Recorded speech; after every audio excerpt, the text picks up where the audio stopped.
Bonjour, je suis ravie de vous retrouver aujourd'hui.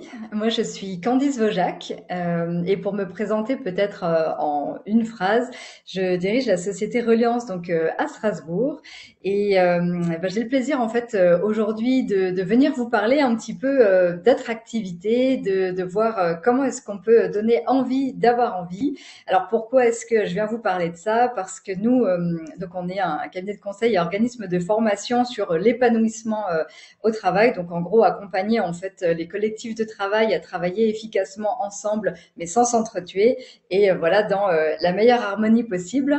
Et c'est pour ça qu'on développe aussi notamment voilà ce type de sujet pour essayer de donner envie en toutes circonstances, donc que ça soit un document, une offre d'emploi par exemple, ou simplement à son entretien de recrutement ou de façon générale dans la vie professionnelle. Et c'est un petit peu de tout ça dont on va parler aujourd'hui. Je vais vous partager mon écran tout de suite et la présentation aussi bien évidemment vous sera disponible, donc ne vous embêtez pas si vous voulez prendre des notes, vous pourrez recevoir le PDF après la présentation sans problème. Je vous partage mon écran.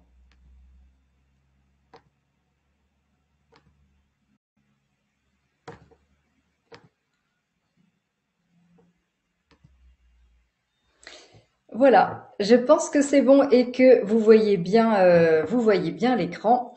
Donc on est ensemble, voilà, pour essayer de regarder un peu les trois ingrédients secrets pour être attractif, donc que ce soit pour un document ou pour soi-même en tant que personne.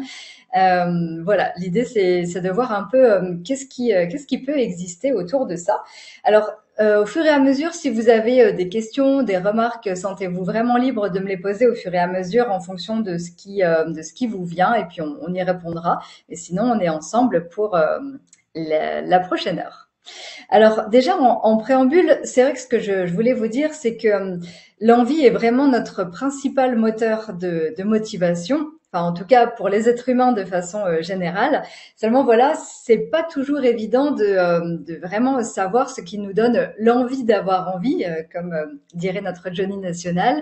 C'est vrai que ce soit une offre d'emploi, un process de recrutement, ou une façon de se présenter en fait à un entretien d'embauche, il y a essentiellement trois ingrédients qui permettent vraiment cette combinaison gagnante pour être attractif.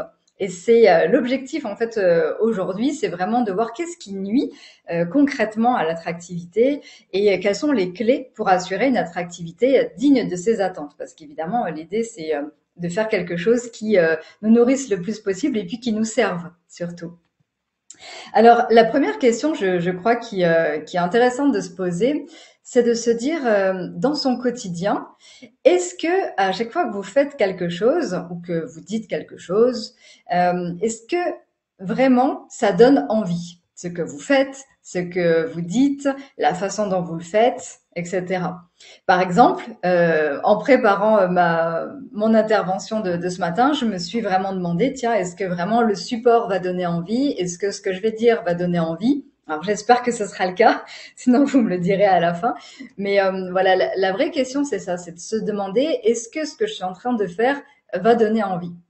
Alors déjà, est-ce que ça me donne envie à moi et est-ce que ça va donner envie aux autres? Ça c'est déjà une première piste qui est déjà importante à se poser parce que la plupart du temps, quand on effectue une tâche, souvent on la fait pour la faire, mais pas forcément dans l'intention de donner quelque chose ou de donner un résultat et d'arriver à faire en sorte que finalement ça donne envie.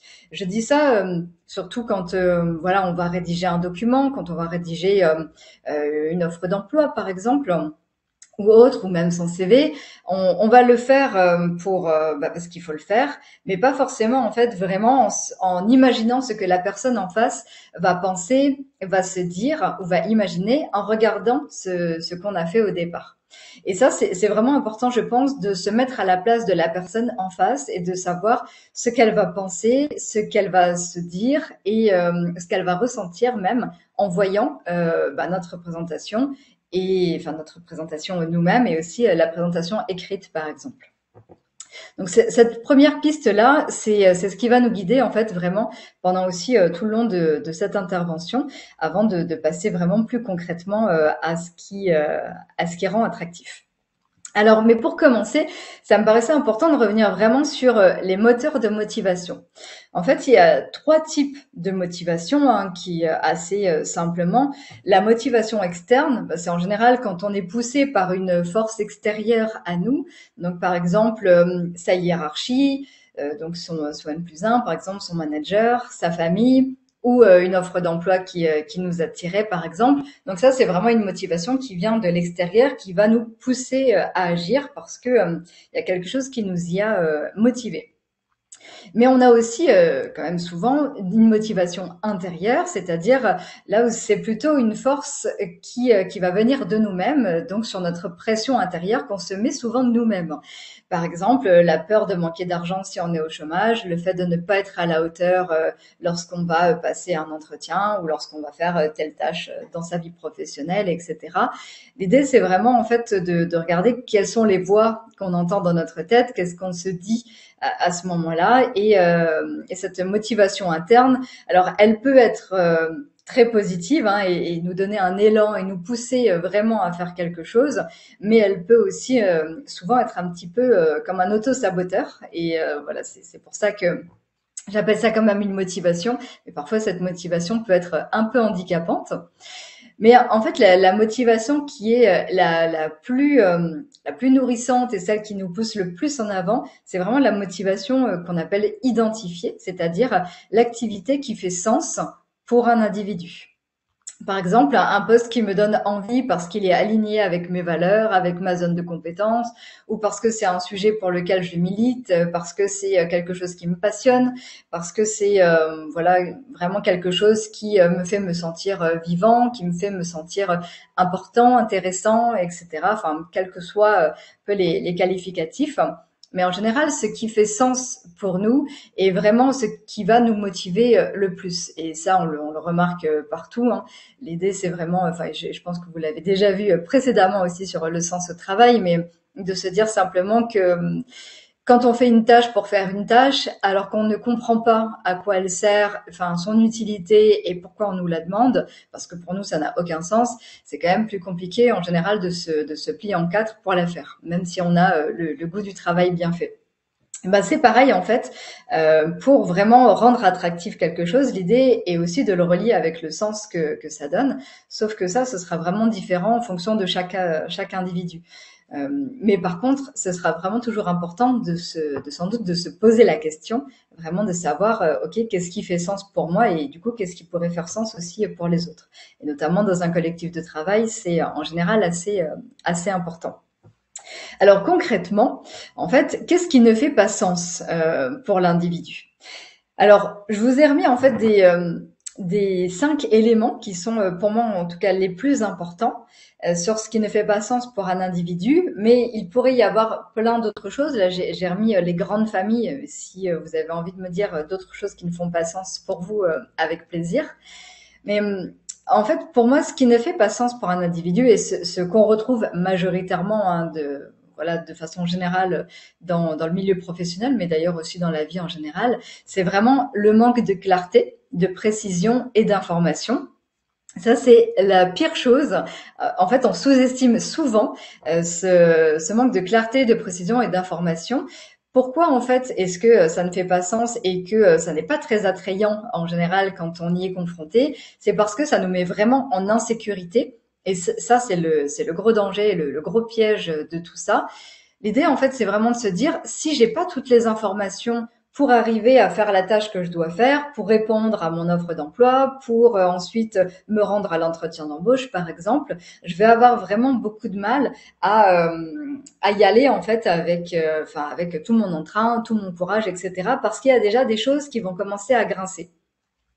Pareil, en fait, dans le manque de soins apportés, alors soit une présentation écrite ou une présentation orale, c'est aussi quelque chose qui peut un peu gratter en se disant, voilà, c'est là j'ai vu cette annonce par exemple, et franchement on dirait un torchon, un recruteur qui voit un CV qui se dit mais qu'est-ce que c'est que ce CV, ça ressemble à rien, il fait 12 pages en taille Arial 10 et qui en plus qui est illisible, etc. L'esthétisme qui est apporté aussi vraiment à une présentation permet vraiment de rendre aussi un peu plus attrayant la personne qui le propose et le document aussi en tant que tel. On verra des différents exemples après. Mais au moins juste de rester sur les grandes familles des 5 éléments qui vraiment ne font pas sens pour l'individu, voire au contraire qui nuisent complètement en fait à l'attractivité. Pareil pour le manque de perspective. Pourquoi en fait le manque de perspective? C'est-à-dire on n'arrive pas à se projeter, on n'arrive pas à voir au-delà, par exemple d'un poste, de se dire qu'est-ce que je vais pouvoir faire après, quel va être le sens de ma carrière, la suite de ma carrière aussi. Est-ce que je vais pouvoir m'épanouir avec d'autres collègues, en équipe, voilà un petit peu comment ça va se passer. Et ça peut créer aussi parfois des incohérences de se dire j'ai cru que le poste voilà était plutôt sous cet angle-là, alors que finalement à la lecture de l'annonce je me rends compte que c'est peut-être pas exactement ça. Du coup ça crée un petit peu des bugs d'information dans le cerveau et on sait plus trop où on est et on se dit que déjà ça commence à être bizarre. Alors pourquoi en fait tout ça nuit à l'attractivité, donc le manque de clarté, le manque de soins apportés, le manque d'esthétisme, de perspective et les incohérences. Parce que vraiment, en fait, ça allume, on va dire, des voyants dans notre tête qui nous font dire que là, c'est bizarre, il y a un danger. Et surtout, en fait, ça ne respecte pas nos besoins en général. Et c'est pour ça que je vous disais que le danger, c'est vraiment l'insécurité, voilà, l'insécurité que ça va créer, le manque de reconnaissance, d'épanouissement, etc. Alors, pour en fait répondre à tout ça, pourquoi est-ce que ça ne fait pas sens et pourquoi en fait ça nuit à l'attractivité?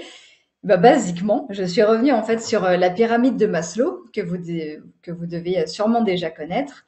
Euh, donc la pyramide de Maslow, c'est en fait de voir que si tous nos besoins ne sont pas remplis, on aura vraiment plus de mal à se mettre en mouvement et à se mettre en action. Donc notamment, si les besoins physiologiques au départ, donc boire, manger, dormir, respirer, etc., ne sont pas remplis, on va avoir du mal à passer à la suite. Pareil pour la sécurité. Alors les besoins physiologiques, on va pas forcément s'en occuper parce que normalement enfin on les remplit nous-mêmes. Ce n'est pas forcément le reste du monde qui va nous y aider. Par contre, pour le besoin de sécurité, si on fait le parallèle avec ce qu'on disait tout à l'heure, voilà, ce n'est pas du tout en fait attractif et ça ne donne pas du tout envie quand on voit que il va y avoir telle tâche à faire ou tel poste à pourvoir qui en réalité ne va pas nourrir en fait notre besoin de sécurité, ne va pas nourrir non plus notre besoin d'appartenance, ni notre besoin d'estime, ni notre besoin d'accomplissement. Et c'est simplement ça, en fait. La motivation est croissante au fur et à mesure qu'on monte dans la pyramide de Maslow, simplement, en fait, pour se dire que c'est vraiment important d'avoir ça en tête et d'éviter les 5 éléments qui nuisent à l'attractivité pour justement ne pas, en fait, aller trop vite dans ces éléments-là qui sont assez nocifs pour l'individu. Et on peut faire le parallèle en fait avec à peu près tout, c'est-à-dire si déjà soi-même en tant qu'individu on a un entretien d'embauche ce jour-là, mais que on a extrêmement mal dormi, que on n'a pas eu le temps de prendre son petit déjeuner, que on a couru dans les transports pour déjà arriver à l'entretien, déjà on va se dire que ça va pas forcément être hyper pratique de passer son entretien comme ça. Pareil, si on a rédigé en tant qu'employeur et recruteur, son offre d'emploi et qu'on l'a fait sur un coin de table en vitesse en disant bon ça fera déjà bien l'affaire et puis on verra plus tard, le candidat nous posera toutes les questions qu'il faut pour voilà sur le poste et que j'ai mis juste les 3 éléments les plus essentiels et c'est tout. Bon, pareil, ça donnera pas forcément extrêmement envie. Mais ça peut paraître en fait hyper simpliste et hyper basique de se dire oui, cette pyramide on la connaît par cœur, etc. Mais en fait, si je fais le parallèle avec ce que je vous disais juste avant sur ce qui ne fait pas sens dans l'individu, voire ce qui nuit franchement à l'attractivité, et bien en réalité on retrouve complètement la cohérence entre les deux et de se dire attention par exemple un manque d'informations, de ne pas avoir toutes les informations dont j'ai besoin pour faire mon travail ou pour postuler à un emploi ou pour arriver voilà de façon générale quelque part, déjà ça me donne moins envie quoi, parce que ça me demande un effort supplémentaire là où justement on a besoin un peu plus de sécurité. Donc voilà, c'était un petit peu ça l'idée. Et pour aller en fait sur un exemple un peu plus concret, je vous proposerai trois exemples notamment. Donc le premier exemple sur une offre d'emploi, par exemple. Je vous ai mis deux exemples. Alors un à gauche qui est une offre d'emploi qui est très bien rédigée avec tous les éléments essentiels qui sont notés dessus. Il y a toutes les informations à peu près dans les grandes lignes dont on a besoin pour savoir. J'essaie de vous prendre quand même quelque chose d'assez rigolo pour par exemple tester des motoneiges. C'est plus tout à fait de saison, mais voilà. Et c'était sympa. Et en fait, c'est vrai que ça, on le verra après aussi sur les éléments qui peuvent donner également envie sur de la rédaction de façon générale. Mais là, en tout cas, il y a toutes les informations, tous les éléments, mais c'est vrai que peut-être sur le design, c'est pas forcément le plus sexy. Je vous ai mis à droite des exemples que nous, on peut faire. Donc d'ailleurs, c'est l'exemple que je prendrai puisque c'est l'exemple que je connais le mieux forcément, puisque nous, on le fait aussi comme ça sur nos process de recrutement. Mais voilà, en fait, on va faire des petites infographies comme ça. Alors là, c'est pas l'annonce d'emploi en elle-même, mais au moins juste la première page qui explique en fait qui on est, ce qu'on fait, notre ADN. Et en une page, en fait, tiens, finalement toute la vie de l'entreprise, c'est-à-dire qui on est, notre ADN, nos valeurs et ce qu'on fait. Et ça, pour moi, c'était extrêmement important de voir aussi très concrètement que la personne, en un coup d'œil, elle puisse avoir tout d'un coup toutes les informations. Et c'est la même chose d'ailleurs pour un CV, hein. C'est exactement le même principe de se dire qu'en une page, on doit avoir l'ensemble des informations et de se dire que, voilà, qu'est-ce qui attire le plus l'œil, qu'est-ce qui donne envie pour la personne qui le lit, parce qu'on se met toujours à la place de la personne qui va le lire. Et pour information, je ne sais pas si vous aviez ces chiffres-là en tête, mais en moyenne, statistiquement, en fait, un recruteur passe 20 secondes sur un CV. Donc autant vous dire que 20 secondes, ça passe quand même hyper vite, et c'est de voir qu'est-ce qui va attirer l'œil en fait le plus possible. Est-ce que ça va être le titre? Est-ce que ça va être les hobbies? Est-ce que ça va être une couleur qu'on aura fait ressortir? Voilà. En fait, la vraie question, c'est qu'est-ce qu'on veut faire ressortir de son CV? Qu'est-ce qu'on veut mettre en avant? Mais ça, on le verra aussi un petit peu tout à l'heure. Donc voilà, concrètement, en fait, l'idée, c'est de faire le parallèle, de se dire que les deux formats sont OK, mais en fait, dans l'un, on va retrouver tous les critères, en fait, et toutes les explications, et dans l'autre aussi. Alors là, c'est pas sur forcément l'offre d'emploi, l'autre aussi, mais avec un côté design différent. Pourquoi est-ce que je le fais comme ça? Vous allez me dire que peut-être il y en a parmi vous qui préférez largement l'exemple de gauche, et ce sera OK aussi. Et moi, je ne serai pas du tout vexée, ne vous inquiétez pas.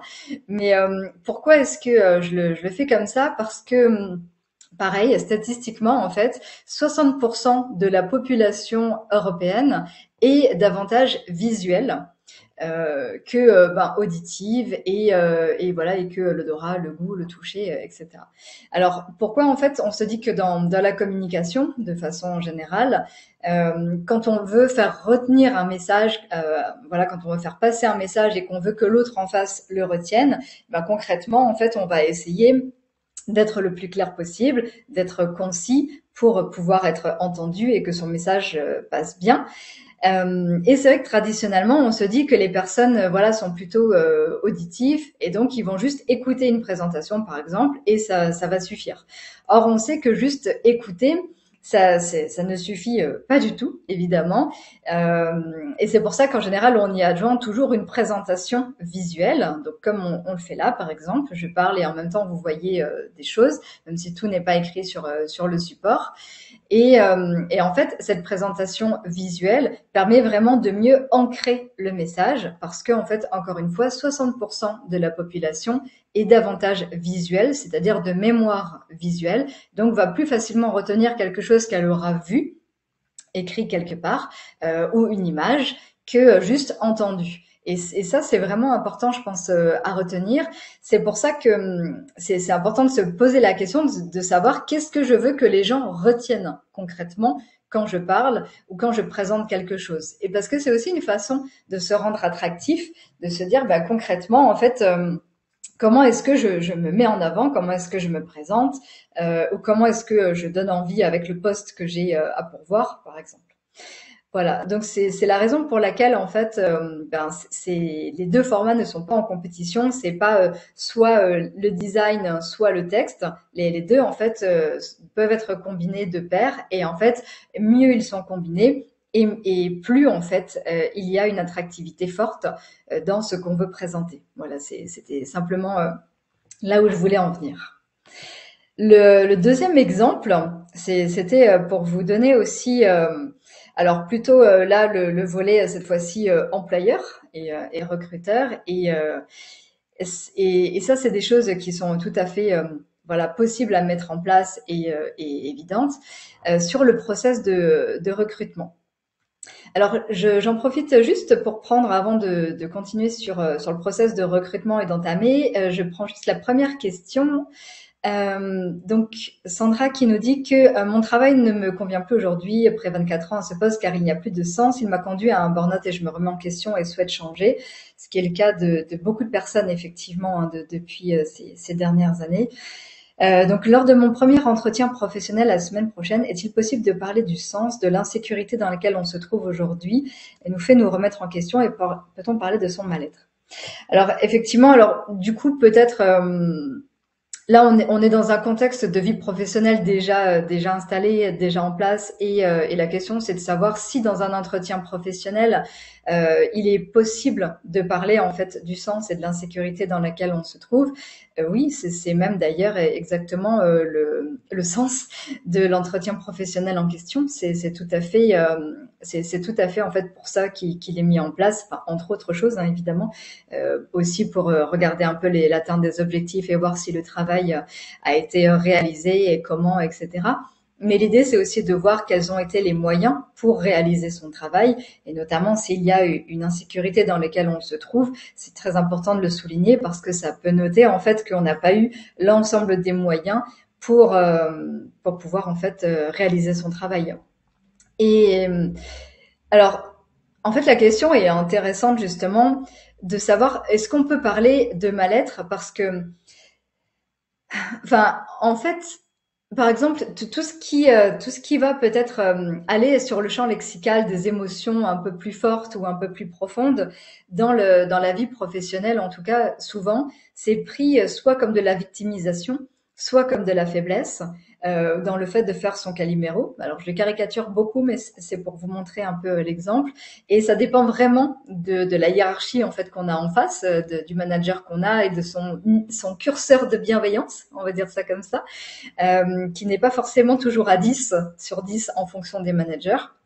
Et donc, parler de mal-être est parfois contre-productif ou parfois voilà mal pris, c'est-à-dire mal interprété parce que ce mot est souvent pas toujours très bien considéré parce qu'on ne sait pas toujours bien quoi mettre derrière. Et donc plutôt que de parler de mal-être, je parlerai plutôt des faits concrètement qui fait que vous ne vous sentez pas très bien dans votre poste, à votre travail et qui fait que concrètement en fait vous n'avez pas l'ensemble des moyens pour réaliser en fait le travail de qualité tel que vous aimeriez le faire. Parce que la plupart du temps, c'est ça le vrai sujet en fait, c'est de se dire que je n'ai pas les moyens de faire la qualité du travail tel que je l'aimerais. Et la plupart des gens qu'on rencontre nous, enfin 98% des agents en fait qu'on rencontre, des managers aussi hein, d'ailleurs, lors d'entretiens individuels par exemple, lorsqu'on fait des accompagnements, tous, enfin voilà, je vous dis 98% ont une vision assez haute de la qualité du travail en fait qu'ils aimeraient réaliser, mais en sont empêchés par des conflits de valeurs souvent, par un problème de sens au travail, mais ça c'est plus un problème du coup perso et individuel parce que je m'interroge sur mon travail. Mais ça peut être aussi parce que je cautionne pas ce que mon travail me fait faire, parce que les tâches sont inutiles, parce que voilà, ça fait perdre du temps, ou parce que c'est pas harmonieux au sein de l'équipe, etc. Parce que les objectifs sont pas clairs, parce que la fiche de poste n'est pas bien établie, parce qu'on n'a pas les moyens matériels, par exemple, de travailler, parce que je sais pas, le logiciel bug tout le temps, par exemple, qu'on utilise ou autre. Donc c'est plutôt sur ces éléments je dirais un peu plus factuel, ça peut être la circulation d'informations, ça peut être le process de décision, par exemple, pour voilà, quand quelque chose doit être réalisé, l'organisation du travail de façon générale ou les relations au sein de l'équipe. Tout ça, en fait, peuvent conduire aussi à un mal-être et il faudrait voilà, en savoir un petit peu plus. Mais, euh, mais c'est une question intéressante si on la relie en fait à l'attractivité, parce que justement, rester dans son attractivité, enfin maintenir son taux d'attractivité, on va dire ça comme ça plutôt, pour soi-même et du coup pour l'autre en face, ça va vraiment être de rester dans sa cohérence à soi et dans son authenticité aussi à soi. Donc son authenticité, ça va être de dire vraiment voilà comment je me sens, voilà ce que je ressens, voilà ce que je vois dans le poste et qui ne me convient pas au regard de ce que j'aimerais réaliser comme travail et comme qualité de travail. Mais par contre, effectivement, et ça je sais que c'est pas évident, mais de se mettre en situation en fait de critiquer par exemple un collègue, de critiquer un process, de critiquer enfin voilà d'autres supérieurs hiérarchiques par exemple ou autres, ou de se critiquer soi-même, encore pire, euh, enfin voilà, risque de ne pas forcément favoriser son attractivité. Et c'est pour ça que la question du mal-être, je trouve qu'elle est un petit peu délicate parce que c'est pas toujours évident en fait de parler de ça en étant bien compris par l'autre. Et pour éviter d'être mal compris, voilà, autant peut-être passer sur des choses qui sont un peu plus objectivées, simplement. Voilà. Mais c'est encore une fois qu'une question de point de vue. Mais en tout cas, oui, l'entretien professionnel est clairement le lieu pour le faire. C'est très certainement. Ouais. Donc voilà, merci pour la question. En tout cas, c'est vrai que ça nous ouvre la perspective d'une façon aussi plus large. C'est que moi, je l'ai centré vraiment sur la partie ben, comment donner envie de façon générale, mais plus sur le volet emploi. Mais par contre, sur le poste déjà en tant que tel, avec plaisir pour aussi faire le parallèle sur tout ça. Ok, j'espère que ça a répondu à votre question, du coup, Sandra. Et sinon, ben, n'hésitez pas à me le dire. Alors sur le process de recrutement du coup pour venir sur ce deuxième exemple, l'idée en fait ici alors ça c'est l'exemple que nous on a fait mais évidemment il y a 36 milliards d'autres exemples possibles. C'est nous, on utilise en fait voilà une plateforme en ligne où on a fait en fait un parcours de recrutement mais sous forme de jeu de recrutement. Donc c'est un parcours qui est assez ludique mais en même temps très exigeant puisque comme vous le voyez en fait il y a à chaque fois ben chaque petite capsule et notamment au moment où on parle de la perception qu'ils ont de l'entreprise et la perception du métier, ils ont en fait un petit QCM à remplir et l'idée, en fait, c'est de voir s'ils ont bien compris ben, la perception du métier, parce qu'on l'explique juste avant, et s'ils ont bien compris la perception de l'entreprise. Et seuls les candidats qui ont eu suffisamment de bonnes réponses, en fait, peuvent trouver le trésor, on va dire, et nous envoyer leur CV. Mais en fait, c'est un parcours qui permet vraiment déjà d'avoir ben, des candidatures ultra qualifiées qui, du coup, se sont déjà vraiment intéressées à nous, à ce qu'on fait, au métier, et qui, du coup, sont en capacité de répondre. Alors ça, c'est la version peut-être...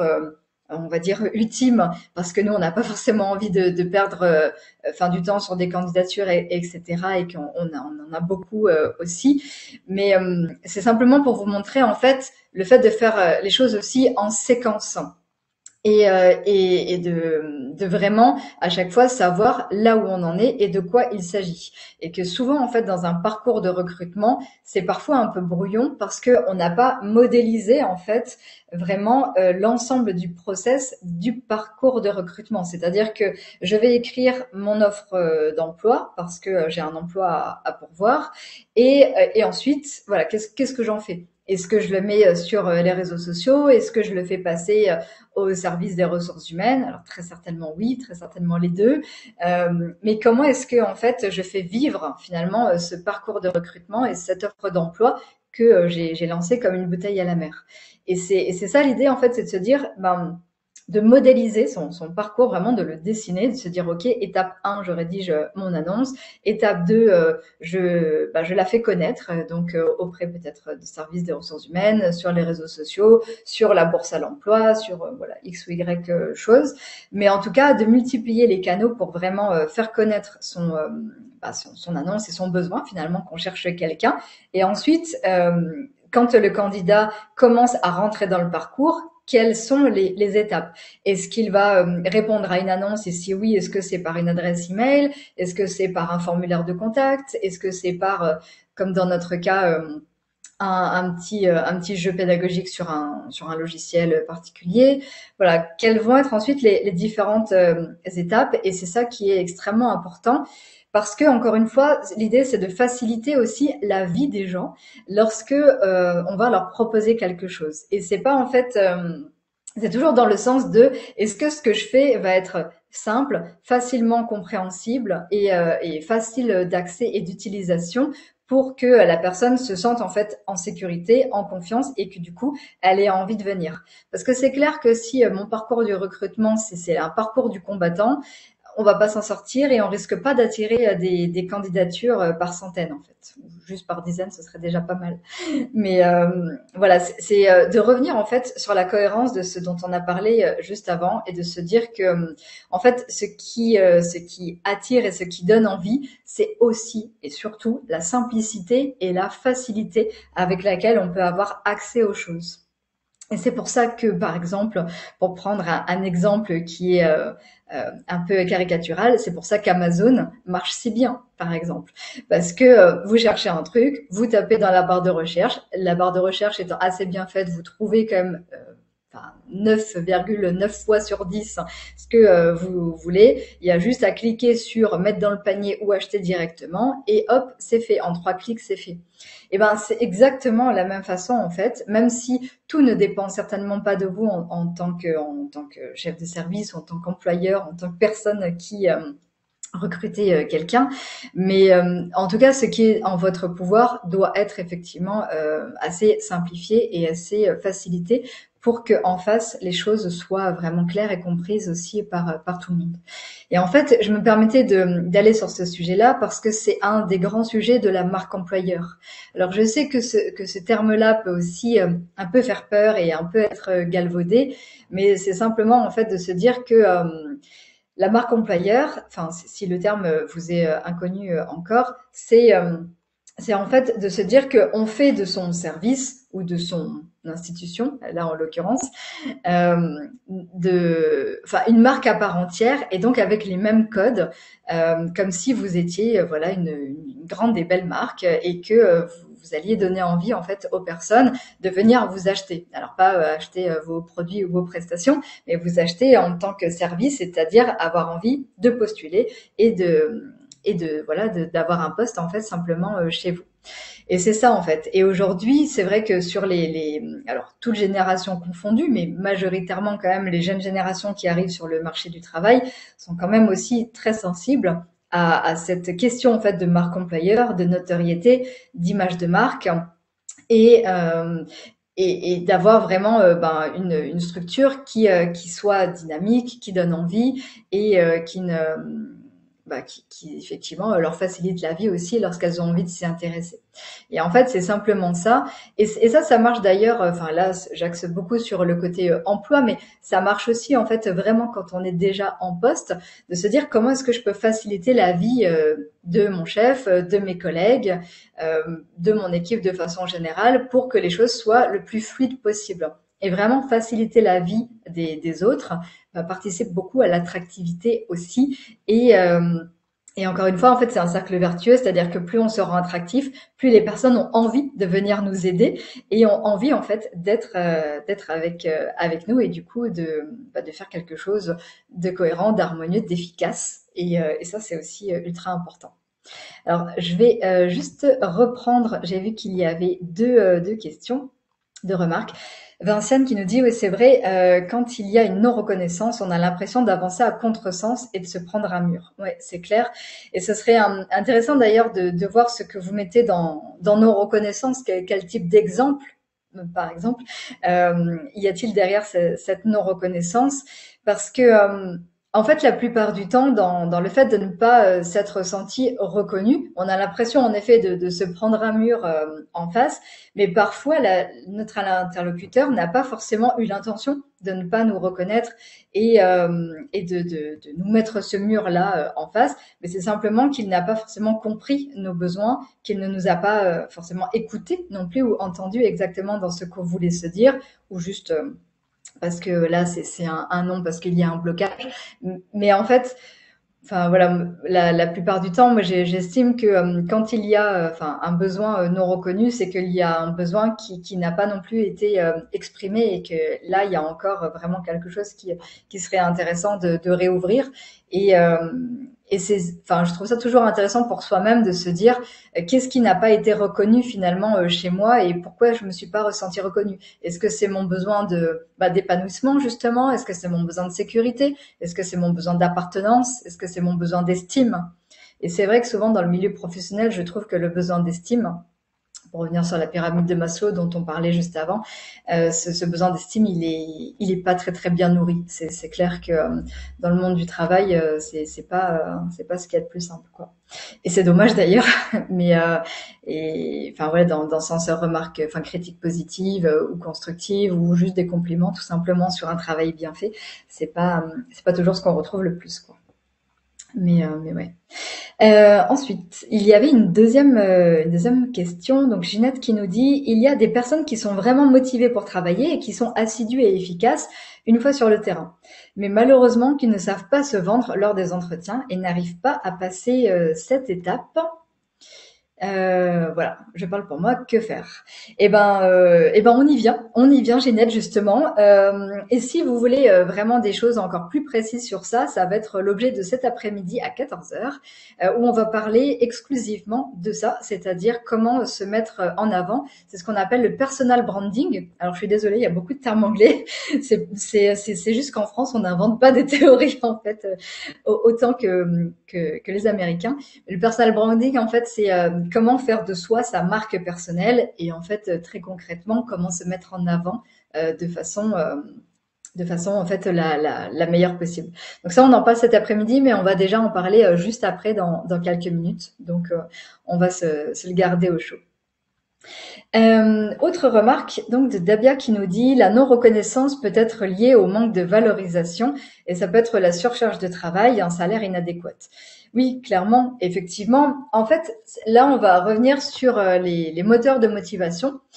Ce qui est hyper intéressant de voir, c'est que lorsque on a un emploi qui couvre à peine en fait nos dépenses courantes et nos charges fixes, on va dire, dans notre vie perso, mais que cet emploi voilà anime vraiment quelque chose chez nous et fait qu'on s'épanouit et fait que on y trouve un vrai sens et qu'on a l'impression d'être à sa place, la question de l'argent va être un petit peu moins importante, en tout cas va passer parfois un peu au second plan. Alors ça dépend des personnes, mais majoritairement, en tout cas selon les études, c'est ce qui est montré.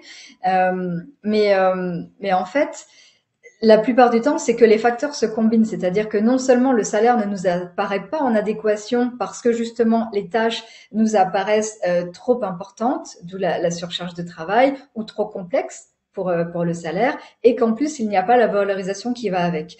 Mais la plupart du temps, ce qui est vraiment intéressant de constater, c'est qu'on pourrait passer outre, en fait, enfin, ou en tout cas, s'accommoder d'un salaire un peu moins important ou d'une surcharge de travail, enfin voilà, en toute proportion gardée bien sûr, si la valorisation est présente. Et c'est pour ça que je vous disais que le besoin d'estime en fait est vraiment celui qui est le plus important, enfin et le moins bien nourri dans le monde professionnel. Simplement en fait pour se dire que c'est des choses aussi qu'on peut demander. Et la question du feedback, la question en fait de se dire qu'est-ce que tu penses de mon travail? Est-ce que quand j'ai fait ça, ça te paraît correct? Ou est-ce que tu penses qu'il y a des choses qu'il faudrait améliorer? Qu'est-ce que tu en as pensé quand j'ai dit ça en réunion? Qu'est-ce que tu en as pensé quand je t'ai apporté telle réponse ou telle aide sur tel dossier ou tel sujet, par exemple? Et c'est des vraies questions. Alors qui peuvent sembler extrêmement délicates à poser parce que c'est pas naturel en fait d'aller les poser, mais je pense qu'on gagnerait vraiment beaucoup à les poser et que les personnes majoritairement vous répondent sur ça et vous répondent en plus avec précision. Et après, dans l'autre volet, si vous êtes en posture de management, la question du feedback est vraiment la clé, en fait. Alors, pour créer une attractivité aussi dans l'équipe, c'est vraiment la clé. Et c'est ce qui fait qu'on a envie d'ailleurs de travailler ensemble la plupart du temps. C'est de faire ces feedbacks, de dire, ben, tu vois, quand tu as fait ça, j'ai beaucoup apprécié. Quand tu as... Enfin, le fait que tu m'aies remis, je sais pas, telle note d'information ce matin à 9 heures parce que j'en avais impérativement besoin pour ma réunion suivante, bah, ça m'a beaucoup aidé, donc je te remercie beaucoup. Voilà, ce genre de feedback en fait précis et constructif, ben, nourrit vraiment la personne en face et ça c'est extrêmement important. Mais le feedback aussi quand on a des choses à redire sur le travail est également en fait aussi important parce qu'en fait si on n'a jamais de retour sur ce qu'on fait, ben, on est perdu, on n'a pas de cadre et en fait justement c'est tout l'objet de ce qu'on se dit ce matin, c'est que donner un cadre et une cohérence, c'est ce qui permet en fait de pouvoir se sentir en sécurité et de se lâcher et de pouvoir aussi donner le meilleur de son potentiel. Et donc, Sandra, vous me dites, donc je suis reconnue RQTH, c'est ce qui pose des problèmes à mon employeur alors que j'ai tout fait pour que ça se passe bien. Ma question est, faut-il en parler lors d'un entretien et d'une maladie pro qui en découle? Ah, ça, c'est une question effectivement qui est extrêmement, ouais, extrêmement sensible, je dirais, parce que ça dépend vraiment en fait de votre niveau à vous de savoir si vous vous sentez à l'aise avec la question ou pas. C'est presque une question en fait d'affirmation de soi, je dirais, pour élargir un peu le regard. Le regard. Euh, mais si en tout cas vous me demandez mon avis, mais ça ne restera que mon avis et que vous avez le droit de ne pas être d'accord, moi je pars du principe effectivement qu'il est toujours intéressant d'être authentique et de rester en fait dans sa sincérité lors d'un entretien, mais de ne pas rester dans une naïveté non plus. C'est-à-dire d'effectivement de dire écoutez oui voilà. Voilà en fait ce qui fait aussi mon caractère unique, justement, dans le fait que je sois reconnue RQTH par exemple, qu'il y ait une maladie pro qui en découle, mais par contre j'en suis bien consciente et je suis vigilante à réaliser mon travail de la meilleure façon possible. Voilà, éventuellement j'ai besoin de tel aménagement, etc. Mais par contre ma priorité ou mon intention c'est que le travail soit correctement fait. J'ai envie d'être là, j'ai envie d'être à ma place, etc.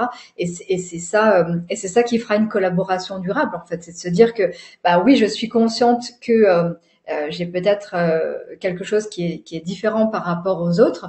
Malgré tout, en fait, ma motivation reste présente et c'est ça qui est aussi important. En fait, les personnes, enfin ça on va y venir juste après, vous le verrez dans la conclusion, mais du coup j'anticipe un petit peu. Mais en fait, le seul et unique vraiment grand besoin, si on devait retenir qu'une seule chose aujourd'hui, c'est que les personnes en fait en face de vous, vos interlocuteurs, et vous-même d'ailleurs, enfin et moi-même aussi, on a simplement besoin d'être compris, et c'est tout en fait. D'être compris dans ce qu'on cherche et dans ce dont on a besoin. Et donc à partir du moment où l'employeur en face est compris dans le fait qu'il a besoin de quelqu'un pour travailler et pour réaliser telle et telle tâche, et que vous avez compris ce qu'il veut, ce dont il a besoin et dans quelles conditions il va falloir le faire, et qu'en même temps lui, il a compris aussi ce dont vous avez besoin. Il n'y a pas de raison que ça marche pas, en fait. Mais par contre, ça demande quand même un petit effort d'arriver à se comprendre et à bien reformuler les choses et surtout à bien percevoir les motivations en face et l'intention que l'autre a en face. Et voilà. Et souvent, cacher les choses ne servent pas forcément la relation par ailleurs, quoi. Je vous dis ça, mais bien sûr qu'il y a des exceptions à la règle, parce qu'en même temps que je dis ça, je pense à une femme qui arriverait en entretien d'embauche et qui sait déjà qu'elle est enceinte. Voilà, par exemple, je pense que ça pourrait être un contre-exemple de choses qui seraient peut-être délicates à dire dès la première embauche, quoi. Mais ça, malheureusement, c'est encore un autre sujet sur encore les stéréotypes et le sexisme qui existent. Mais voilà, en tout cas, ce que je voulais dire, c'est que si on veut s'inscrire dans une relation durable et dans une efficacité durable aussi, je pense que c'est important de venir avec toutes les armes qu'on a en soi et tout ce qui fait son caractère unique aussi. Ça, d'ailleurs, on va le voir juste après. Mais je vais poursuivre. Juste avant, dernier petit point. Donc Dabia qui nous dit: aujourd'hui, je pense que même si on aime ce que l'on fait et que le salaire est insuffisant pour couvrir ses charges, la vraie question est de savoir, doit-on poursuivre un emploi où le salaire ne couvre pas nos charges? Ben ça, en fait, j'ai envie de dire, il y a que vous qui savez. Parce qu'à un moment, il y a quand même des priorités aussi, en fait, dans la vie. Enfin, je veux dire, il y a des contraintes et il y a des exigences qui font qu'à un moment, il faut bien qu'on paye son loyer et la nourriture et voilà. Donc, ça peut peut-être, enfin, l'idée c'est peut-être de se mettre d'accord avec soi-même, de se dire que pendant un temps donné, par exemple, bah, je suis d'accord de faire ce travail pour un temps parce que ça va m'apporter une expérience, parce que ça va m'apporter un épanouissement, mais qu'après, en fait, je vais pouvoir bah, changer de travail, bah, par exemple, pour mieux couvrir mes charges ou d'accepter de faire un gros travail de compresser ses charges hein, parce qu'on a vraiment envie de rester dans ce poste, par exemple. Mais c'est sûr que arriver à réconcilier les deux, enfin, nécessitera forcément un arbitrage en fait de sa part, de savoir qu'est-ce qui est le plus important. Est-ce que c'est me lever le matin, enfin tous les matins en étant heureuse d'aller faire ce que je fais, ou est-ce que ben c'est de me galérer à chaque fin de mois sur les factures à payer en fait. Et à un moment il y a aussi des réalités. Donc c'est qu'est-ce qui est tolérable et qu'est-ce qui n'est pas tolérable en fait. C'est ça la vraie question. C'est jusqu'où je peux faire des compromis et jusqu'où bah vraiment c'est pas possible d'en faire quoi. Donc voilà. Anthony nous dit ne pas donner de consignes, de feedback à un agent et de toujours renvoyer un constat négatif est-il constitutif d'un harcèlement pro? Voilà une excellente question. Alors bon, promis, on aura le temps d'avancer. Hein, j'avancerai un petit peu plus vite, mais je pense que c'est des questions qui sont aussi importantes. Donc, ne pas donner de consignes ni de feedback et de toujours envoyer un constat négatif. Est-ce que c'est constitutif d'un harcèlement? Alors non. Non, mais ça peut y contribuer. Alors déjà, juste pour revenir sur la notion de harcèlement, il n'y a qu'un juge qui peut qualifier s'il s'agit d'un harcèlement ou non. Donc même moi, enfin voilà, en tant que, par exemple, enfin un prestataire extérieur qui menant ce genre d'enquête administrative, par exemple sur les harcèlements, je ne serais pas en mesure de dire s'il s'agit d'un harcèlement ou pas. Et ça, vraiment, il n'y a qu'un juge qui pourra considérer s'il y a harcèlement ou pas. Mais globalement, il y a 3 éléments constitutifs pour qu'un harcèlement soit reconnu. Il faut en fait qu'il y ait une relation contractuelle entre les personnes, donc pas forcément une relation hiérarchique, mais une relation contractuelle. C'est-à-dire que si demain j'harcèle ma boulangère tous les matins en lui disant que son pain n'est pas bon et que je l'aime pas, ce sera pas du harcèlement parce que je n'ai pas de relation contractuelle avec ma boulangère. Il n'y a pas de contrat de travail qui nous lie ensemble. Donc ça, c'est déjà la première chose. La deuxième chose, c'est que les faits, les agissements doivent dater de plus de 6 mois. C'est-à-dire que si ça ne fait pas plus de 6 mois en fait que la situation vraiment persiste, bah, c'est pareil, c'est pas un élément constitutif.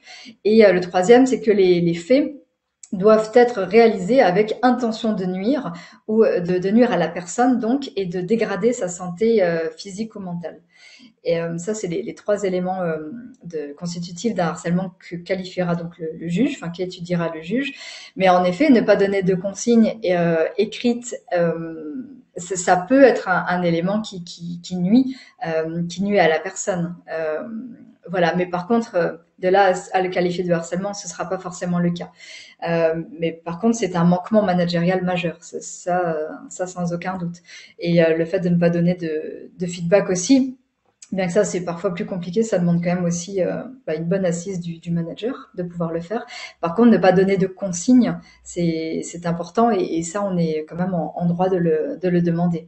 et d'avoir des consignes claires, écrites, quitte à fournir soi-même le modèle de consignes telles qu'on souhaiterait les avoir pour que le manager ensuite n'ait plus qu'à y répondre et à remplir, mais qu'au moins on ait l'information, parce que c'est ce qu'on se disait tout à l'heure, en fait, typiquement, le fait de ne pas avoir de consignes, ça crée une insécurité parce qu'on ne sait pas où on va et en fait, on peut faire des tâches en sachant très bien qu'on ne saura pas si les tâches sont bien réalisées ou pas parce qu'on ne savait pas comment les faire. Donc ça, c'est extrêmement important, effectivement. Ok, j'espère avoir répondu en tout cas à vos questions. Si ce n'est pas le cas, voilà, n'hésitez pas à revenir non plus. J'avance sur ce qu'on s'était dit. Du coup, donc l'exemple que je voulais, vous montrer, c'était des exemples aussi de carrousel, par exemple, postés sur LinkedIn. Hein. Je pense que ça, c'est aussi des choses que vous percevez sur le fait de poster sur les réseaux sociaux pour se rendre aussi attractif. Mais ça, je pense que vous l'avez déjà vu par ailleurs. C'était pour vous montrer aussi un petit exemple. Voilà. Mais du coup, c'est pour reprendre sur la question de Ginette tout à l'heure. Comment se mettre en valeur? Et ben justement, je voulais vous proposer en fait un outil, moi que je trouve extrêmement intéressant, qui s'appelle l'elevator pitch. Alors je suis désolée, c'est encore en anglais, mais l'elevator pitch, donc c'est un discours dans l'ascenseur et qui est en fait une méthode pour en fait arriver à se présenter en 1 minute. Voilà, enfin très concrètement, mais de façon en fait justement assez attractive pour donner envie et piquer la curiosité de son interlocuteur. Alors pour peut-être faire la théorie avant la pratique, l'elevator pitch, donc l'art de convaincre en 1 minute, c'est d'abord 5 secondes, une petite introduction, 10 secondes sur sa présentation, 10 secondes sur les problèmes ou les faits, enfin en gros ce qui doit être résolu. Dans le cas d'une offre d'emploi, par exemple, c'est le poste à pourvoir, hein, très concrètement. 20 secondes ensuite sur les solutions, le projet, enfin ou la réponse apportée, en l'occurrence vous et votre CV. Qu'est-ce qui fait que votre CV est unique et intéressant? 10 secondes ensuite sur les avantages pour l'interlocuteur en face. Pourquoi est-ce que c'est intéressant pour moi de vous écouter? Et la conclusion, 5 secondes, qui reprend le message clé. Voilà, donc très concrètement, en fait, appliquer un entretien d'embauche, par exemple, l'elevator pitch, mais ça peut être appliqué à peu près tout ce que vous voulez. Ça peut être pitcher une présentation en réunion d'équipe, ça peut être aussi d'aller pitcher un projet pour le défendre, pour qu'il soit mis en place.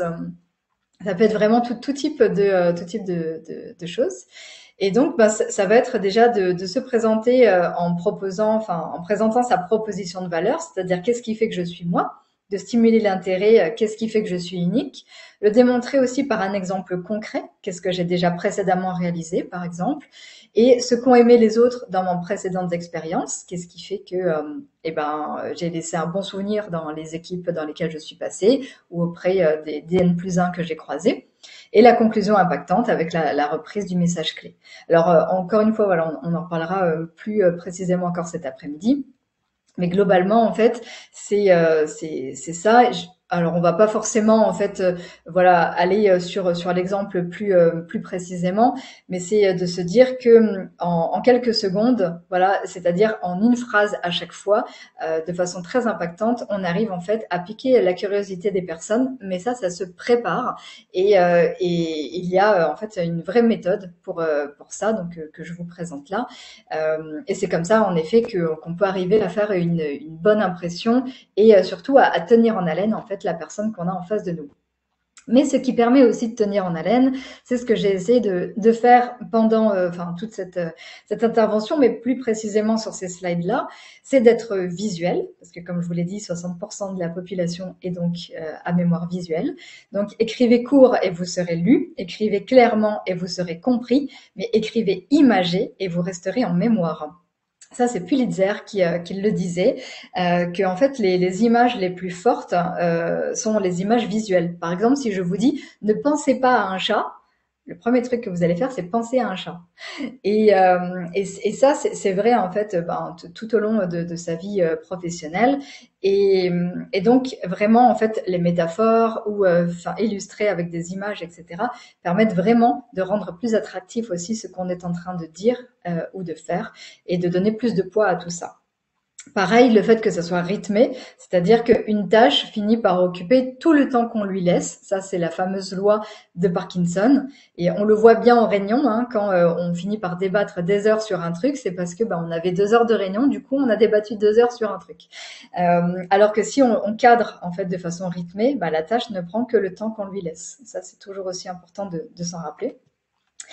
Le fait que ça soit aussi un peu ludique, c'est-à-dire que ça donne envie, alors soit par l'esthétisme, soit par le soin apporté, mais en fait très simplement aussi par les images qui ont été choisies par exemple, ou par un côté un peu plus pédagogique, tout simplement. Et le fait d'être écrit, parce qu'encore une fois, ça permet de voir ce qu'on est en train de dire aussi. Et donc, c'est Jules Renard qui nous disait ça, que écrire, c'est une façon de parler sans être interrompu. Et c'est une excellente façon effectivement de voir les choses parce que ça permet de faire passer son message, parce que l'autre va le lire, même si vous ne lui avez pas forcément exactement dit de la même façon à l'oral. Donc voilà, et en fait, ce que les slides là, tels que je vous les ai faites, les 4 dernières là qu'on vient de voir, ce format de slide, c'est ce qu'on appelle aussi le Pecha-Kucha. Alors je sais pas si je l'écris dans le chat, si vous voyez, mais le Pecha-Kucha, en fait, c'est un outil, enfin une méthode japonaise qui en fait consiste à faire une slide avec une image et une phrase, en général une dizaine de mots sur la phrase, et qui permet d'avoir des présentations en fait aussi un peu plus impactantes. Voilà, mais c'est exactement le même format que ces slides là tels que je les ai faites.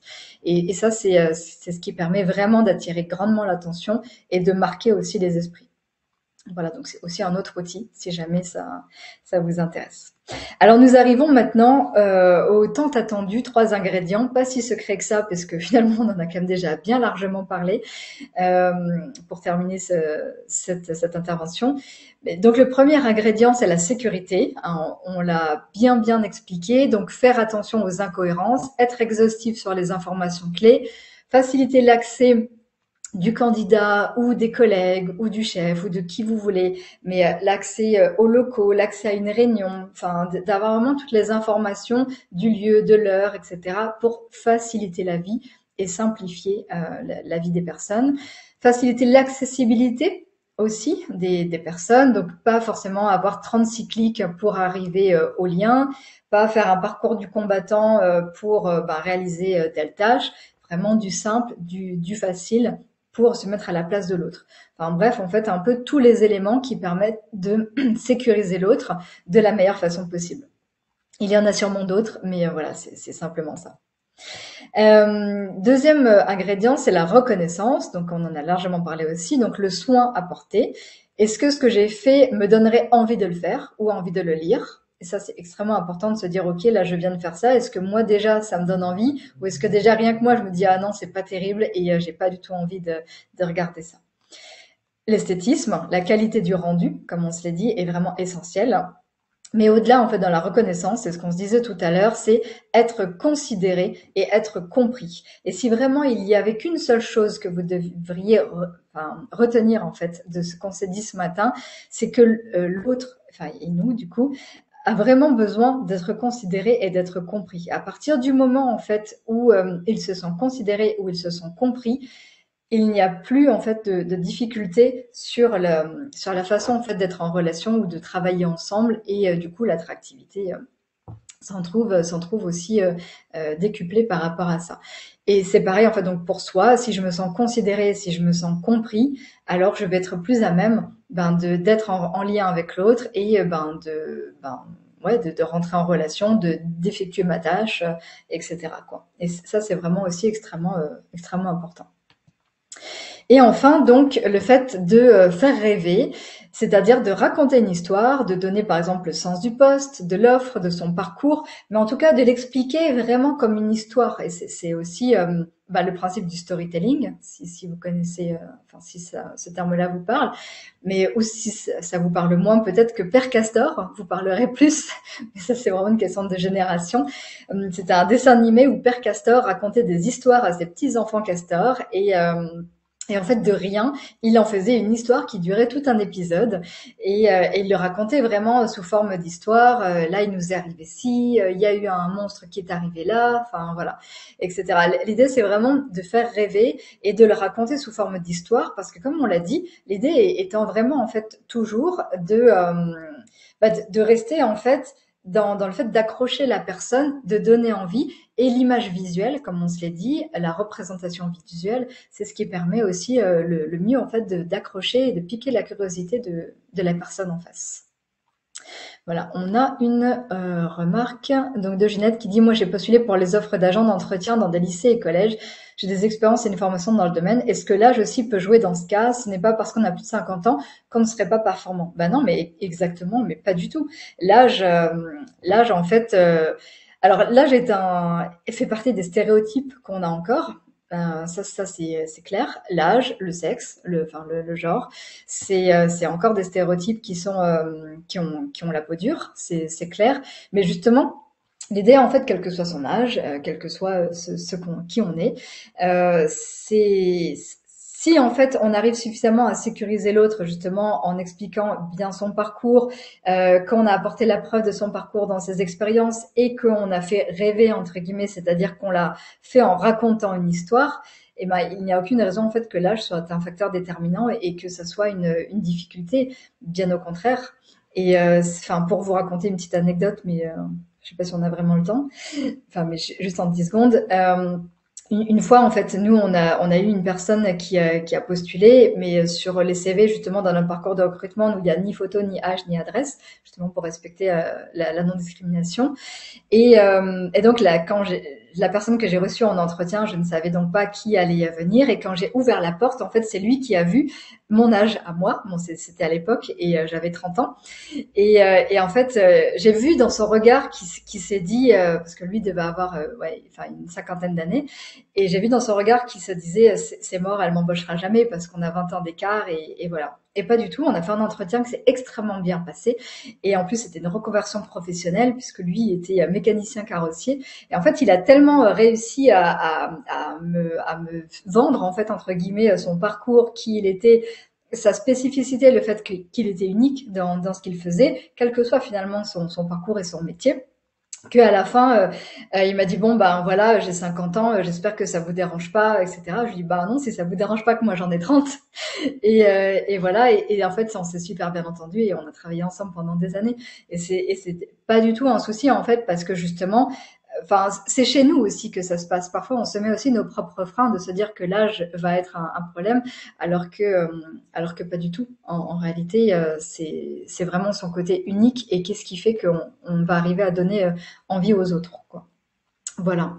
Pour terminer sur ça, c'était juste pour aller plus loin, mais c'était vraiment pour élargir son regard, posez-vous toujours la question en fait de quel est l'enjeu pour moi, qu'est-ce que vraiment je veux que les autres retiennent de moi, quel est l'enjeu en termes de contenu, quel est l'enjeu aussi pour celles et ceux qui m'écoutent et qui me lisent, et quels sont les enjeux pour le reste de mon écosystème globalement, c'est-à-dire mes collègues, voilà, la hiérarchie ou ma famille par exemple ou autre.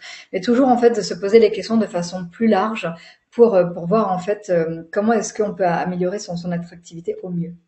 Voilà. En tout cas, merci beaucoup pour tout ça. Je vais arrêter le et si vous avez des questions ou des remarques, n'hésitez pas. Voilà. En tout cas, merci beaucoup pour tout ça et je vous souhaite une très très belle journée.